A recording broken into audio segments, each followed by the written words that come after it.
La tasse au rebord bleu était encore humide dans ma main quand la sonnette a retenti. Il était presque minuit et Denver scintillait à travers la fenêtre de la cuisine, telle une ville qui refusait de dormir. J'ai séché mes doigts sur une serviette et j'ai ouvert la porte. Victoria se tenait là, dans une robe de soie bleu pâle, des boucles blondes tombant sur ses épaules, ses yeux cherchant sur mon visage quelque chose que je ne pouvais nommer. Elle est passée devant moi sans un mot, a traversé la cuisine et s'est assise sur le comptoir en marbre comme elle le faisait toujours, les mains appuyées derrière elle, le menton levé. « Je vais épouser Marcus », a-t-elle dit. Je n'ai rien dit. Puis elle m'a posé une question à laquelle je n'étais pas préparé. « Veux-tu une dernière nuit pour revivre nos souvenirs ? Laissez-moi reprendre depuis le début. Je m'appelle David. J'ai 38 ans et je gagne ma vie en construisant des ponts. Je suis ingénieur en structure, ponts autoroutiers, passerelles pour piétons, le genre d'infrastructure en béton et en acier que les gens empruntent chaque jour sans y penser. Je fais ça depuis 14 ans, tous passés à Denver, au Colorado. Je vis seul dans un petit penthouse dans le quartier de Lodo, le Lower Downtown. Non pas parce que je suis riche, mais parce qu'après le divorce, j'ai réalisé que je n'avais pas besoin de beaucoup d'espace. Une cuisine, une chambre, un balcon avec vue sur le front range les matins clairs. C'est suffisant. Ma routine n'a pas changé en 2 ans. Je me réveille à 5 heures, avant que le soleil ne franchisse les montagnes. Je vais dans la cuisine, je prends une tasse en céramique sur l'étagère blanche avec un rebord bleu qui s'est estompé d'un côté et je me sers mon café. La même tasse, chaque matin. Ensuite, je me rends sur le chantier qui a besoin de moi et je passe 8, parfois 12 heures dans la poussière et les casques de chantier, à résoudre des problèmes de murs porteurs, de compression du sol et d'espacement des armatures. Je rentre chez moi. Je me prépare un dîner pour une personne, généralement quelque chose de simple. Des pâtes ou du poulet grillé, rien de sophistiqué. Je mange debout, au comptoir. Je lis des revues d'ingénierie jusqu'à ce que mes yeux deviennent lourds. Et je dors. La plupart du temps, pas de télévision. Pas de rendez-vous galant. Je n'en ai pas eu un seul en 2 ans. Je ne cherche personne. Je n'évite personne non plus. J'ai juste arrêté de tendre la main. Je ne suis pas triste. Ou du moins, je me suis tellement habitué au silence que je ne fais plus la différence. Cette tasse, par contre, Victoria l'a achetée dans un marché aux puces sur la Rimé Square pour notre premier anniversaire. Un de ces stands du week-end qui vendent de la vaisselle dépareillée et de l'argenterie ternie. Elle l'a prise, l'a retournée dans ses mains et a dit, celle-ci, on dirait qu'elle a traversé des épreuves. Elle le disait comme un compliment. Je pense à ça parfois, à l'idée que survivre à quelque chose vous rend digne d'être gardé. Le bleu sur le rebord s'est estompé de manière inégale maintenant. Un côté est presque blanc, mais chaque matin, je la saisis sans regarder. Comme on attrape quelque chose qui est devenu une partie de son corps, comme respirer. Comme quelque chose que je ne suis pas prêt à nommer. Victoria et moi nous sommes rencontrés lors d'une collecte de fonds caritative en centre-ville. Elle avait 24 ans et gérait les événements pour une association qui construisait des logements abordables. Elle avait ce don rare, la capacité de mettre à l'aise une salle remplie d'étrangers en quelques minutes. Je suis tombé amoureux d'elle en environ 3 semaines. Nous nous sommes mariés 14 mois plus tard. Mais notre mariage ne s'est pas brisé à cause d'une trahison. Pas d'aventure, pas de vie secrète, pas une seule nuit impardonnable. Il s'est brisé parce que nous avions cessé de nous parler. Victoria voulait une vie plus grande, une plus grande maison, des dîners mondains, des week-ends de ski à Aspen, un agenda social rempli des mois à l'avance. Moi, je voulais la quiétude. Je voulais rentrer à la maison et ne pas avoir à jouer un rôle. Nous ne nous sommes pas disputés à ce sujet. Nous nous sommes simplement éloignés lentement et silencieusement, jusqu'à ce que le fossé soit trop large pour que les mots puissent le combler. Nous avons signé les papiers un mardi après-midi. Elle est partie. Je suis resté, et j'ai gardé la tasse. 6 mois avant cette nuit, elle est donc apparue à ma porte. Victoria s'est fiancée à Marcus Hale. Je savais qui il était. Tout le monde dans le monde de la construction et du développement de Denver le connaissait. Promoteur immobilier, des condos de luxe partout dans Cherry Creek. Son visage dans la section affaires des journaux une semaine sur 2. Une voix forte, une poignée de main ferme, le genre d'homme qui entre dans une pièce et s'assure que tout le monde remarque sa présence. J'ai appris la nouvelle de leur fiançailles par un ancien collègue à elle. Un texto désinvolte, pas plus émouvant qu'un titre de journal. Je l'ai lu, j'ai posé mon téléphone à côté de la tasse au rebord bleu et j'ai repris mon café. Je n'ai rien ressenti de vif, ou peut-être que si, et je me suis dit que c'était la caféine. La seule personne qui a vu clair en moi, c'est Owen, un chef de chantier de mon entreprise. 20 ans de terre sous les ongles et une tolérance zéro pour les faux-semblants. Owen était le seul être humain qui savait que je buvais encore dans cette tasse chaque matin. Un après-midi sur le chantier, adossé à sa camionnette avec un thermos à la main, il m'a regardé en plissant les yeux et a dit « Dave, je vais te poser une vraie question. Tu es divorcé depuis 2 ans. Tu n'as pas eu un seul rendez-vous. Tu bois ton café du matin dans une tasse que ton ex-femme a achetée dans un marché aux puces, et tu appelles ça aller bien ?» J'ai ri. Je n'ai pas répondu. Il n'a pas insisté, mais la question est restée dans ma poitrine comme une pierre que je n'arrivais pas à recracher. Alors, quand Victoria m'a posé cette question, debout dans ma cuisine dans une robe de soie couleur ciel d'hiver, me demandant si je voulais une dernière nuit pour revivre nos souvenirs, je n'ai pas dit oui tout de suite. Je me suis appuyé contre le comptoir et j'ai demandé ce qu'elle voulait dire. Revivre comment, exactement? Elle a souri, pas un sourire heureux, plutôt celui de quelqu'un qui teste si la glace sous ses pieds va tenir, et a dit qu'elle voulait juste que nous cuisinions ensemble. Les pâtes aglio et olio que nous avions faites lors de notre première soirée dans cet appartement. Ail, huile d'olive, flocons de piment rouge, spaghettis, rien de plus. Elle a dit qu'elle voulait se souvenir de ce que ça faisait, une dernière fois, avant d'entrer dans un nouveau mariage. Un dernier goût de quelque chose de familier avant de fermer cette porte pour de bon. Maintenant, je sais ce qu'elle faisait vraiment. Elle n'était pas là pour tourner la page. Elle cherchait une raison de ne pas épouser Marcus. Elle testait si la vie qu'elle avait laissée derrière elle existait encore, si la tasse était toujours sur l'étagère, si la cuisine sentait toujours la même chose, si j'étais toujours l'homme qui gardait le silence et gardait les choses. Mais cette nuit-là, en la regardant glisser du comptoir et ouvrir le placard où je range l'huile d'olive, même placard, même étagère, deuxième bouteille en partant de la gauche, je n'ai rien vu de tout ça. Je pensais qu'elle voulait dire adieu à quelque chose. Je pensais que nous le voulions tous les deux. J'ai dit, d'accord. Et nous avons cuisiné. C'était troublant de voir à quelle vitesse les anciens rythmes sont revenus, comme une mémoire musculaire enfouie juste sous la peau. Victoria a ouvert le 3e tiroir à gauche de la cuisinière et a sorti le sel sans une seconde d'hésitation. Elle a plongé la main dans le bloc à couteau et a attrapé le couteau d'office, celui dont le manche est légèrement lâche et que je me promets de réparer depuis 3 ans sans jamais le faire. Ses mains connaissaient encore cette cuisine mieux qu'elle ne voulait probablement l'admettre. Elle a émincé l'ail en fines tranches, presque translucides, comme sa mère le lui avait appris des années auparavant dans une cuisine du Connecticut. J'ai lavé les tomates sous l'eau froide et les ai posées sur la planche à découper. Aucun de nous ne parlait beaucoup, mais le silence n'était pas lourd. Il était usé, comme une veste que l'on a depuis des années. Confortable, habité. Elle a ri quand j'ai heurté la bouteille d'huile d'olive avec mon coude, manquant de la faire tomber par terre, exactement la même chose que j'avais faite la toute première fois que nous avions préparé ce plat ensemble. Certaines choses ne changent jamais, a-t-elle dit en rattrapant la bouteille d'une main. Derrière elle, sur l'étagère au-dessus de l'évier, la tasse au rebord bleu était à sa place habituelle. J'ai surpris son regard dériver vers elle une fois. Juste une fois, le temps d'un battement de cœur, mais je l'ai remarqué. Pendant le dîner, quelque chose a changé. Victoria a commencé à parler de sa vie avec Marcus, mais pas de la façon dont on décrit quelque chose qu'on aime. Tout était enveloppé dans le langage de la perfection, la maison à Cherry Creek avec ses plafonds cathédrales, les week-ends à Aspen, les dîners avec traiteur et vin importé. Mais sous la surface polie, il n'y avait aucune chaleur. Elle n'arrêtait pas d'utiliser le mot « devrait ». Je devrais être reconnaissante. Je devrais être excitée pour la cérémonie. Je devrais être heureuse, n'importe qui le serait. Je reconnaissais ce schéma. C'était la même voix mesurée et prudente qu'elle avait utilisée pendant les derniers mois de notre mariage, polie, contrôlée, comme quelqu'un qui marche sur un fil en essayant désespérément de ne pas regarder en bas.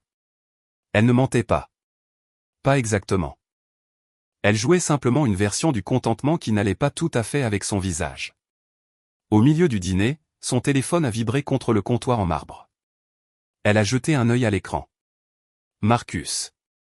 Elle n'a pas répondu, mais j'ai vu sa main se crisper sur sa fourchette, les jointures blanchissant une seconde avant qu'elle ne tende le bras pour couper le son. Elle a levé les yeux vers moi avec un sourire étudié et a dit, « Il vérifie juste quand je rentre. » Je n'ai pas insisté.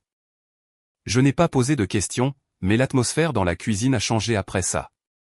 Comme la pression qui chute juste avant l'arrivée d'un orage. Quelque chose de non dit était entré dans la pièce, et il n'allait pas partir discrètement. Après le dîner, Victoria s'est mise à l'évier et a commencé à faire la vaisselle. Vieille habitude, elle lavait toujours, je séchais toujours.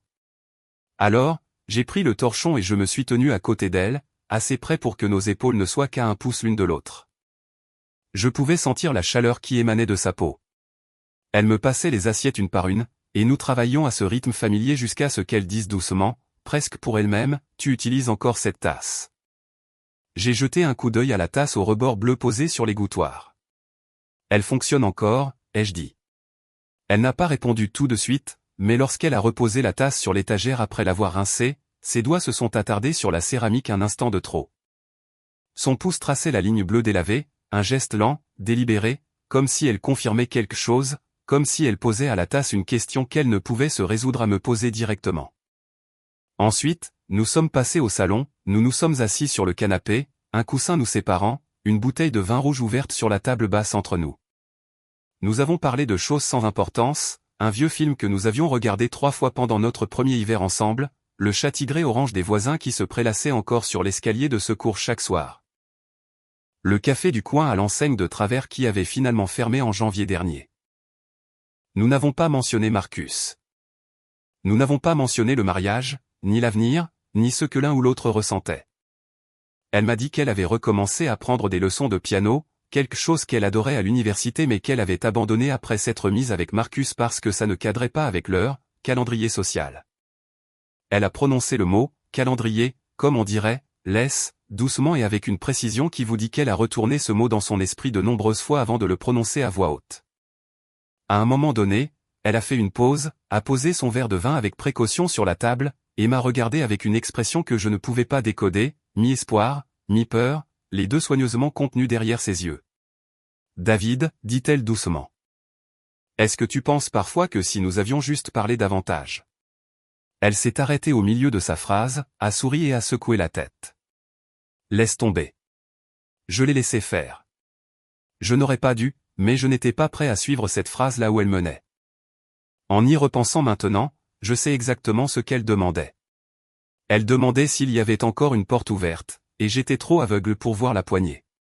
Victoria est partie vers minuit. Sur le pas de la porte, elle s'est retournée et a regardé une dernière fois dans la cuisine. Un long regard attentif, le genre de regard qui fait l'inventaire de tout ce qui se trouve dans la pièce.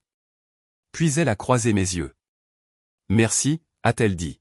« J'en avais besoin plus que tu ne l'imagines. » J'ai fermé la porte, je suis retourné dans la cuisine. La tasse était toujours sur l'étagère, mais elle avait été déplacée d'1 centimètre à gauche de l'endroit où je la place toujours. Victoria l'avait déplacée. Je ne sais pas si elle l'a fait consciemment, mais elle l'a fait. 2 jours plus tard, elle m'a envoyé un texto pour me demander la recette exacte des pâtes. Je l'ai tapé de mémoire, 6 gousses d'ail, 1/4 de tasse d'huile d'olive, une pincée de flocons de piment rouge, du persil plat, des spaghettis cuits 1 minute de moins que al dente. 3 jours après, elle voulait connaître le titre de la chanson que nous avions écoutée en boucle cette première soirée. Je le lui ai donné. 5 jours plus tard, elle s'est présentée à ma porte avec une boîte de tiramisu fait maison. J'en ai fait trop, a-t-elle dit, comme si cela expliquait tout. Chaque visite était accompagnée d'une excuse parfaitement raisonnable, mais chaque visite durait un peu plus longtemps que la précédente. 1 heure est devenue 2, 2 sont devenus 3. Et chaque fois que je retournais dans la cuisine après son départ, la tasse avait bougé. 1/4 de pouce par-ci, 1/2 pouce par-là. Comme si elle laissait des empreintes digitales sur la seule chose de notre mariage que j'avais refusé d'abandonner. Tu sais ce qui est drôle, m'a-t-elle dit un jour lors de sa 2e visite, assise au comptoir en mangeant des restes de pâtes. Marcus a un îlot de cuisine en marbre italien importé directement de Toscane. Mais personne ne cuisine dans cette cuisine. Ni sa femme de ménage, ni ses amis, ni même moi. Elle l'a dit comme une blague, mais ses yeux racontaient une histoire complètement différente. 3 semaines après cette première nuit, Victoria venait régulièrement. Plus de prétextes ni d'excuses fabriquées. Elle envoyait juste un texto, « Ça te dérange si je passe ?» et je répondais, « Bien sûr ». Quelque chose changeait en moi aussi. Même si je n'étais pas prêt à le nommer. Owen l'a remarqué avant moi. Il m'a surpris en train de siffloter sur le chantier un mardi matin, ce que je n'avais jamais fait en 14 ans de travail dans la construction. Puis il a repéré le bouquet de lavande fraîche sur le siège passager de ma camionnette, quelque chose que j'avais acheté au marché fermier sans réfléchir à la raison. Victoria avait toujours aimé la lavande. Quand nous étions mariés, elle en gardait un petit vase sur le rebord de la fenêtre de la cuisine toute l'année. Elle disait que ça donnait à l'appartement une odeur d'endroit où on a vraiment envie de rentrer. Owen s'est appuyé contre la benne du camion, a croisé les bras sur sa poitrine et m'a lancé le regard qu'il réservait aux gens qui ne comprenaient pas l'équipement qu'ils utilisaient. « Dave, ton ex-femme est fiancée à un autre homme. Tu lui achètes ses fleurs préférées. Tu sais où ça mène. » Je lui ai dit que Victoria et moi étions juste amis. Il m'a dévisagé pendant 3 longues secondes, assez pour que ce soit inconfortable, puis il s'est éloigné en secouant la tête. Puis Marcus et il est entré dans mon appartement. C'était un samedi soir. Victoria et moi étions assis sur le balcon, 2 verres de Malbec sur la petite table en fer entre nous. Denver s'étalait en dessous en couches d'ambre et de blanc. Elle me parlait d'un nocturne de Chopin qu'elle travaillait à ses leçons de piano, fredonnant quelques mesures les yeux mi-clos, quand j'ai entendu la porte d'entrée s'ouvrir derrière nous.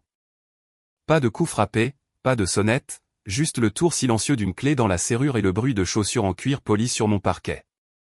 Marcus a pénétré dans mon salon comme s'il évaluait une propriété qu'il pourrait acquérir.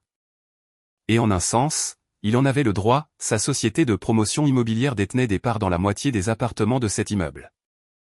Il s'est approché de la porte du balcon, a embrassé toute la scène du regard, le vin, nous deux assis proches, la lavande dans le petit vase sur la balustrade, et il a souri. Ce sourire était l'expression la plus troublante que j'ai jamais vue sur le visage de quelqu'un. Ce n'était pas de la colère. Ce n'était pas de la jalousie ni de la douleur. C'était de l'amusement. Un divertissement pur et mesuré. L'expression d'un homme qui regarde 2 personnes jouer à un jeu sans savoir à qui appartient le plateau. Il m'a tendu la main. Sa poignée était ferme et a duré un temps de trop. Le genre de poignée de main qui n'est pas une salutation, mais une prise de mesure. David. Vic m'a parlé de vous. Le bon ex-mari. Sa voix était chaude, exercée, mais chaque mot dissimulait quelque chose de tranchant. Il a pris une 3e chaise et l'a positionnée directement entre nous, pas à côté de nous. Entre nous. Il s'est assis et a commencé à parler du mariage, le Broadmoor Resort à Colorado Springs, 200 invités, un groupe de jazz venant de New York. Il décrivait chaque détail comme on lit un prospectus immobilier. Coût, capacité, prestige. Il ne partageait pas de la joie. Il cataloguait ses possessions. Et Victoria, assise à sa gauche, les mains jointes sur ses genoux et le regard fixé au sol, en faisait clairement partie. Puis il s'est tourné vers elle, arborant toujours ce sourire calibré, et a dit, « Tu as annoncé la nouvelle à David, n'est-ce pas? À propos du bébé ?» Victoria s'est figée. Pas calme, non, glacée. Le genre d'immobilité qui se produit quand quelque chose se fissure à l'intérieur d'une personne, mais que la surface ne le montre pas encore. Marcus s'est retourné vers moi, détendu comme quelqu'un à un dîner, et a expliqué. Victoria était enceinte. Son ton était léger, presque joyeux. Enceinte de 8 semaines. C'était pour ça que le mariage avait été avancé. Alors, ces petits dîners nostalgiques, a-t-il dit en faisant tourner son verre de vin entre 2 doigts, il va probablement falloir y mettre un terme, tu ne penses pas, Vic? J'ai regardé Victoria. Elle fixait la balustrade en fer. Sa main serrait la coudoir si fort que chaque tendon de son poignet était visible. Sans croiser le regard de l'un ou de l'autre, elle a dit très doucement, « Marcus, rentre à la maison. J'arriverai plus tard. » Marcus s'est levé, a lissé sa veste, a posé une main sur mon épaule lourde, délibérée, le genre de pression qui n'a rien à voir avec l'amitié. « Rien de personnel, mon pote, a-t-il dit.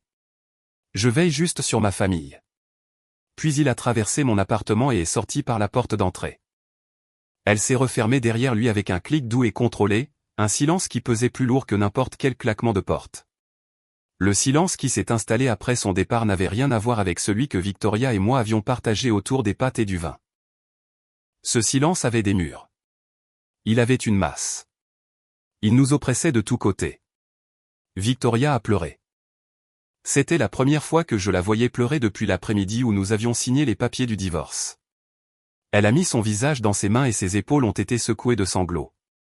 J'allais te le dire, a-t-elle dit. Je n'arrivais juste pas à trouver les mots. Je suis resté assis, regardant les lumières de la ville se brouiller, et j'ai réussi à poser une seule question. Toutes ces soirées, toutes ces visites, la cuisine, le tiramisu, les vieilles chansons. C'était quoi, Victoria? Elle n'a pas répondu. Elle s'est levée, a attrapé son sac et s'est dirigée vers la porte, mais elle s'est arrêtée dans la cuisine. Elle s'est approchée de l'étagère et a posé la paume de sa main à plat contre la tasse au rebord bleu. La main tenue là, 5 secondes, puis 10, ses doigts appuyant sur la céramique comme si elle cherchait un pouls.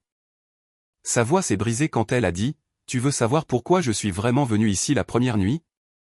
Ce n'était pas pour tourner la page, David. Je suis venu parce que j'avais besoin de voir si tu avais encore cette tasse. Je me suis dit que s'il l'avait gardée, si elle était encore sur cette étagère, alors je saurais. Je saurais que je suis en train de faire une erreur. Elle a retiré sa main, a pris son sac et est sortie sans se retourner. Je suis resté dans la cuisine pendant ce qui a pu être 1 heure, peut-être plus. Le temps fait des choses étranges quand le sol sous votre compréhension se dérobe. La tasse était toujours là. Denver brillait toujours à travers la fenêtre. La bouteille d'huile d'olive que nous avions utilisée ensemble 3 semaines auparavant était toujours sur le comptoir, à moitié vide. Mais tout, chaque supposition que j'avais faite sur la nature de ces soirées, sur ce que Victoria voulait, sur ce que je ressentais, s'était brisé et réarrangé en un schéma que je n'étais pas sûr de pouvoir lire encore. Marcus avait raison sur un point. Victoria m'avait quitté 2 ans plus tôt. Elle avait signé les papiers. Elle était partie. Mais il avait complètement tort sur le reste. Elle ne revenait pas dans ma cuisine parce que Marcus lui donnait trop. Elle revenait parce qu'il avait cessé de la laisser respirer. Et la tasse, cette pièce de céramique délavée, imparfaite, banale, était devenue la réponse à une question qu'elle avait eu peur de poser à voix haute. Je n'ai pas dormi cette nuit-là.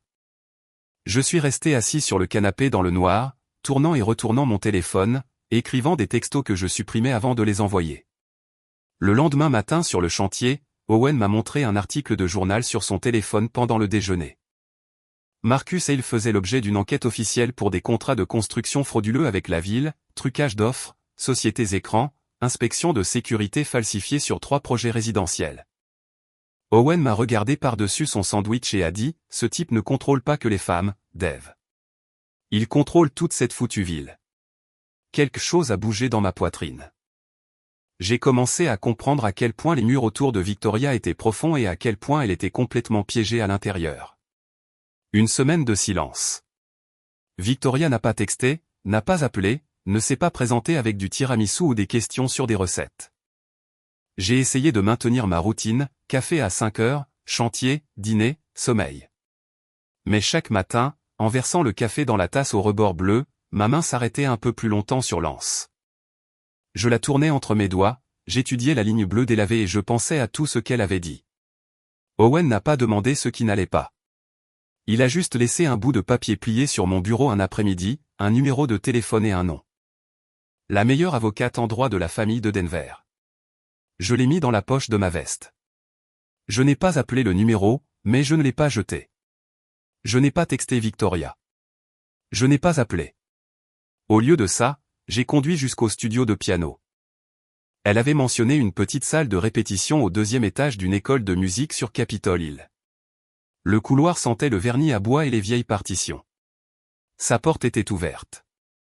Elle était assise seule à un piano droit, les doigts posés sur les touches au milieu d'un morceau lent et inachevé. Un nocturne peut-être, ou peut-être quelque chose qu'elle composait elle-même. Elle a levé les yeux et m'a vu dans l'encadrement de la porte. Ses mains se sont immobilisées. Je suis entré.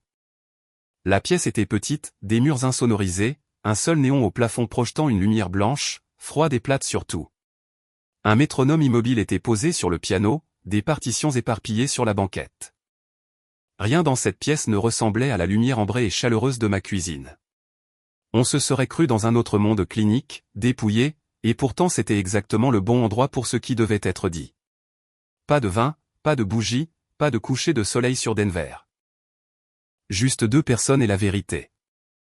J'ai dit, je ne suis pas là pour te demander comment il te traite. Je suis là parce que tu m'as dit quelque chose. Tu as dit que si j'avais encore la tasse, tu saurais que tu faisais une erreur. Tu le sais déjà, Victoria. Alors, qu'est-ce que tu vas faire de ce que tu sais? Elle a pleuré à nouveau, la 2e fois. Et cette fois, les larmes sont venues sans la contenance qu'elle avait essayé de maintenir auparavant.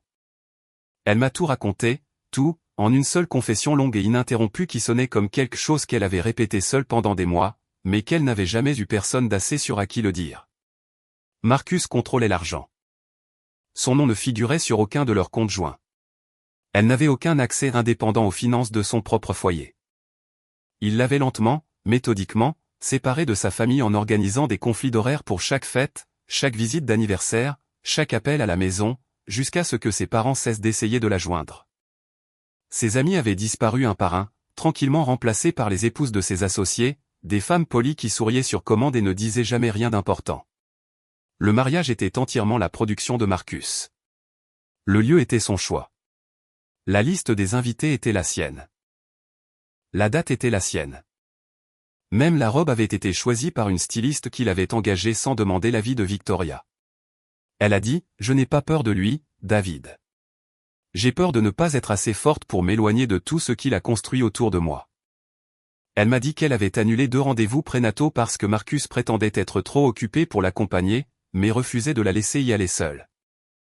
2 rendez-vous pour son propre corps, son propre enfant, des décisions concernant sa propre santé qui nécessitaient son approbation pour être exécutées. Victoria m'a regardé à travers la petite salle de piano, le néon bourdonnant au-dessus de nous comme une respiration retenue, et a dit, « Je t'aime. David. Je t'aime depuis avant le divorce. Je ne suis pas parti parce que tu n'étais pas assez. Je suis parti parce que j'étais terrifié de passer ma vie entière à m'appuyer sur ton silence et de ne jamais apprendre à construire le mien. Je pensais que si je partais dans le monde sans toi, si je prouvais que je pouvais vouloir plus et le poursuivre, je deviendrais enfin la personne que j'étais censé être. Mais chaque endroit où je suis allé depuis, chaque pièce, chaque maison, chaque cuisine dans chaque ville, aucun ne ressemblait à la tienne. Aucun n'avait une tasse au rebord bleu sur l'étagère, et un homme qui la prenait chaque matin sans regarder. Je me suis assis sur la banquette à côté d'elle. Les touches du piano étaient froides sous mes doigts. Pendant un long moment, je n'ai rien dit. J'ai laissé ces mots s'installer dans le silence de cette pièce. Les ai laissés trouver les endroits en moi où j'avais prétendu ne rien ressentir depuis 2 ans. Puis j'ai dit, je ne sais pas encore si je t'aime en retour. C'est un mot trop grand, et je suis resté trop immobile trop longtemps pour savoir si ce que je ressens est de l'amour ou juste son fantôme. Mais je sais que chaque matin, quand je verse du café dans cette tasse, ce n'est pas une habitude. Cette tasse est la seule chose qui reste dans mon appartement qui a encore quelque chose de toi en elle. Et je n'ai jamais, pas une seule fois, envisagé de la ranger. Elle a attendu. Le nocturne inachevé flottait dans le silence entre nous. Le premier pas n'est pas vers moi, ai-je dit. Le premier pas est loin de lui. Pour toi. Pas pour moi. Pas pour nous. Pas pour quelqu'un d'autre. Juste pour toi. J'ai sorti le mot plié d'Owen de ma veste et le lui ai tendu. Elle a lu le nom et le numéro, a plié le papier encore plus petit et l'a glissé dans la poche de son manteau. Elle a hoché la tête. Pas d'étreinte dramatique, pas de promesse larmoyante, juste un hochement de tête stable, clair et le faible écho d'une mélodie inachevée toujours suspendue dans l'air insonorisé. Avant que je ne parte, elle a dit une dernière chose. Tu sais ce qui est étrange, David? La cuisine de Marcus a tout. Des fours doubles, un réfrigérateur à vin, un îlot en pierre importé d'Italie. Mais je ne sais pas dans quel tiroir est le sel. Ça fait 2 ans que je vis dans cette maison. Et je ne sais toujours pas où est le sel dans ma propre maison. En moins de 3 jours, Victoria a appelé l'avocate. Elle a fait 2 valises et a emménagé dans un minuscule studio sur Capitol Hill, un endroit qu'elle avait loué en secret avec de l'argent qu'elle avait gardé caché sur un compte dont Marcus ignorait l'existence. Le jour où elle a déménagé, Marcus m'a appelé. Sa voix avait changé. Le calme poli avait disparu. Ce qui est passé par le téléphone était tranchant et fissuré, le son d'un homme perdant quelque chose qu'il considérait comme une propriété, pas une personne. « Tu crois que tu la sauves » a-t-il dit. Elle te quittera encore. C'est ce qu'elle fait. J'ai raccroché. Owen, qui se tenait à côté de moi quand l'appel est arrivé, m'a regardé et a dit, ce type ne va pas lâcher prise facilement. J'ai croisé son regard. Moi non plus. Marcus a tenté de déployer son équipe juridique pour geler les comptes de Victoria et déposer des injonctions. Mais l'avocate qu'Owen avait recommandée était meilleure. Bien meilleure. Et elle n'était pas intimidée par les hommes comme Marcus Hale. Pendant les 2 mois suivants, j'ai pris une décision qui m'a surpris moi-même. Je suis resté à l'écart. Non pas parce que je ne m'en souciais pas, mais parce que je m'en souciais assez pour comprendre que si Victoria revenait vers moi avant de pouvoir se tenir debout seule, nous finirions par répéter le même schéma brisé, mais dans une autre tonalité. Elle avait besoin d'apprendre à sentir ses propres fondations avant que nous ne construisions quoi que ce soit de nouveau dessus. Alors, chaque dimanche matin, je conduisais jusqu'à son studio, je laissais un sac en papier de course devant sa porte, du pain, des œufs, la bonne huile d'olive, les fruits qui avaient l'air frais, et j'envoyais un texto de 2 mots, devant la porte. Je ne frappais pas. Je n'entrais pas. Je n'attendais pas pour voir si elle ouvrirait la porte pendant que j'étais encore dans le couloir. Certains dimanches, je restais assis dans ma camionnette 1 minute après avoir texté, regardant sa fenêtre au 2e étage, puis je repartais. C'était la forme de retenue la plus difficile. Pas celle où l'on se retient de quelque chose que l'on veut, mais celle où ce que l'on veut et ce dont elle a besoin ne sont pas encore la même chose. Victoria a commencé une thérapie 2 fois par semaine, les mardis et vendredis. Elle m'envoyait de courtes nouvelles. Rien de lourd, rien de désespéré, de petits fragments d'une vie soigneusement, délibérément reconstruite de l'intérieur. Une photo d'un livre que sa thérapeute lui avait recommandé. Un texto qui disait juste « Bonne séance aujourd'hui ». Et puis un soir, une photo de sa petite table de cuisine, bois rayé, une chaise, une seule tasse posée dans un halo de lumière. Rebord bleu. Elle était sortie et s'était trouvée une tasse au rebord bleu. Je suis resté dans ma propre cuisine, à regarder cette photo sur mon téléphone, puis j'ai levé les yeux vers l'original sur mon étagère. Et quelque chose à propos de ces 2 tasses identiques dans 2 cuisines séparées, reliées par rien de visible, maintenues ensemble par quelque chose que je ne pouvais expliquer, m'a serré la gorge d'une manière que je ne m'étais pas autorisé à ressentir depuis des années. En avril, la nouvelle a éclaté. Marcus Hale a été formellement inculpé de 12 chefs d'accusation de fraude contractuelle, trucage d'offres, sociétés écrans, inspection de sécurité falsifiée sur 3 grands développements de Denver. Le Denver Post l'a mise en première page. Ses partenaires commerciaux ont disparu du jour au lendemain. Ses avocats se sont démenés. L'homme qui avait contrôlé la moitié des transactions immobilières de la ville ne pouvait soudainement plus rien contrôler du tout. L'avocate de Victoria a agi rapidement. L'accord a été net. La séparation était définitive. Et Victoria était libre. Complètement, légalement, irréversiblement libre.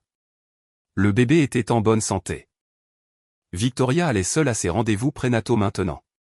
Elle choisissait son propre médecin, planifiait ses propres visites, posait ses propres questions, signait ses propres formulaires. Pour la première fois en 2 ans, chaque décision touchant à sa vie lui appartenait entièrement. En mai, Victoria est revenue dans ma cuisine. Cela faisait 4 mois depuis la nuit où elle était partie en pleurant. Elle se tenait à la porte, vêtue d'un t-shirt blanc et d'un jean, son ventre commençant à s'arrondir. Elle tenait une petite boîte en carton. À l'intérieur se trouvait une tasse en céramique, blanche avec un rebord bleu, presque identique à la mienne. Elle l'a soulevée et a dit, « Je l'ai trouvée au marché aux puces de Larry Square. Au même stand. » J'ai ri. Le premier vrai rire que je ressentais depuis des mois. Pas poli, pas mesuré, juste réel. Entre, ai-je dit. Je prépare des pâtes. Nous avons cuisiné ensemble ce soir-là, et tout était différent. Pas de nostalgie dans la cuisine. Pas de fantôme planant au-dessus de la planche à découper. Pas de mesure prudente des mots avant de les prononcer. Victoria a ri plus fort que je ne l'avais entendu depuis des années, un vrai rire, le genre qui vient du ventre et surprend même la personne qui le produit. Elle m'a raconté des histoires sur sa professeure de piano, une Russe de 70 ans nommée Galina, qui jurait en 3 langues quand Victoria manquait une note et récompensait les gammes parfaites avec de l'eau-de-vie de prune faite maison. Elle m'a parlé de sa propriétaire qui glissait des romans policiers sous sa porte avec des post-it disant « Ne faites pas confiance aux jardiniers ». Sa voix était différente maintenant. La qualité mesurée et prudente avait disparu, décapée comme une vieille peinture, révélant quelque chose de plus brut, de plus réel et d'infiniment plus beau. Elle ne jouait plus un rôle. Elle était juste présente. Quand nous nous sommes tenus côte à côte à l'évier pour faire la vaisselle et que son épaule a pressé la mienne, elle ne s'est pas retirée. Moi non plus. Nous sommes juste restés là, l'eau chaude coulant sur nos mains, nos bras se touchant à peine, et avons laissé le silence porter tout ce que nous n'étions pas encore prêts à dire. 2 mois plus tard, par une douce soirée de juillet, Victoria était allongée sur le canapé en lisant un roman pendant que j'étais assis dans le fauteuil en face d'elle, esquissant le plan d'un nouveau pont autoroutier. L'appartement était silencieux, à l'exception du grattement de mon crayon et du bruit occasionnel d'une page qu'elle tournait. Sans lever les yeux de son livre, elle a dit « Tu veux venir à mon rendez-vous jeudi ?» Je n'ai pas levé les yeux de mon dessin. « À quelle heure ?» ai-je dit. C'était tout. Pas de grande confession, pas de déclaration grandiose sur ce que nous étions l'un pour l'autre. Juste 2 personnes qui s'étaient perdues, s'étaient retrouvées par le plus étrange et le plus douloureux des détours, et qui cette fois choisissaient de marcher côte à côte en silence au lieu de faire des promesses qu'elles n'étaient pas sûres de pouvoir tenir. En octobre, Victoria a donné naissance à une fille. J'étais dans la salle d'accouchement. Elle l'a appelée Lena. Quand l'infirmière s'est penchée avec le certificat de naissance et a demandé le nom du père, Victoria m'a regardé. Je l'ai regardée. Elle a dit doucement, « Pas encore. Mais bientôt. » J'ai hoché la tête. De retour à la maison, sur l'étagère de la cuisine, 2 tasses au rebord bleu se tiennent côte à côte. L'ancienne et la nouvelle. La mienne et la sienne. Elle m'a raconté un jour, des mois plus tard, le moment où elle s'est sentie vraiment forte pour la première fois. Ce n'était pas en quittant Marcus. Ce n'était pas l'accord de séparation. C'était quand elle est entrée seule dans une clinique prénatale, a pris le presse-papier, a rempli chaque ligne elle-même et a choisi son propre médecin. Pour la première fois en 2 ans, a-t-elle dit, j'ai signé mon propre nom sans avoir besoin de la permission de personne. Lena a maintenant 8 mois. Victoria a emménagé il y a 3 mois. La cuisine est différente. Il y a une chaise haute coincée à côté de la table. De la farine sur le comptoir de la pâte à pizza d'hier soir. Et chaque soir, après que Lena s'endort, de la musique de piano flotte dans l'appartement pendant que Victoria s'exerce sur des nocturnes dans le salon. Sur l'étagère au-dessus de l'évier de la cuisine, 2 tasses en céramique au rebord bleu se tiennent côte à côte. L'ancienne, dont le bord est inégalement délavé, et la nouvelle, que Victoria a trouvée au même stand du marché aux puces d'où venait la première. Chaque matin, nous versons du café dans les 2, nous nous asseyons l'un à côté de l'autre au comptoir et ne disons rien. Et le silence, cette fois, est suffisant. Marcus a été reconnu coupable de 9 des 12 chefs d'accusation. Nous n'avons pas suivi le procès. Nous étions trop occupés. Occupés à cuisiner, occupés à changer des couches à 3 heures du matin. Occupés à vivre. La nuit où Victoria est venue à ma porte, elle m'a demandé si je voulais une dernière nuit pour revivre nos souvenirs. J'avais complètement mal compris la question. Elle n'essayait pas de revenir en arrière. Elle essayait de voir si l'avenir se trouvait encore ici, dans cette cuisine, dans cette tasse, dans l'homme qui versait encore son café du matin dans la seule chose qu'il avait gardée d'un mariage qui s'était terminé tranquillement un mardi après-midi. Et la réponse, nous la connaissions tous les 2. Même alors. Ça n'a jamais été non. Parfois, les gens ne se quittent pas parce qu'ils ont cessé de s'aimer. Ils se quittent parce qu'ils n'ont pas assez grandi pour pouvoir rester. Et parfois, si vous avez de la chance, la vie vous tend une 2e tasse au rebord bleu. Avez-vous déjà gardé un petit quelque chose de quelqu'un, non pas parce que vous aviez oublié de le jeter, mais parce que vous ne pouviez pas? Et si votre ex frappait à votre porte ce soir, ouvririez-vous? Si cette histoire a touché quelque chose en vous, cliquez sur le bouton j'aime, abonnez-vous à la chaîne et laissez un commentaire ci-dessous. Quelle est votre tasse au rebord bleu? Je les lis tous, sans exception. À la prochaine.